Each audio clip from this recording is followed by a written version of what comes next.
The shoulder joint is the most mobile of all joints in the human body, and thus range of motion testing is essential. In most cases, approximating the patient's range of motion to normal values and comparing from side to side is sufficient, and make sure to observe for smoothness of movement and the presence of pain. Begin by having the patient raise their arm towards the front to examine flexion of the shoulder, which should be 180 degrees, and then towards the back to test extension, which should be about 60 degrees. Next, have the patient raise their arm to the side to examine abduction, which normally is 180 degrees, and then test adduction towards the midline, which normally is 50 degrees. Next, with the patient's elbow at their side, external rotation can be assessed, typically at 90 degrees.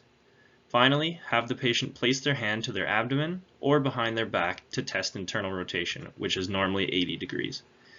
If the patient's active range of motion is limited in any of these movements, make sure to test their passive range of motion as well. With range of motion complete, we next move on to special testing.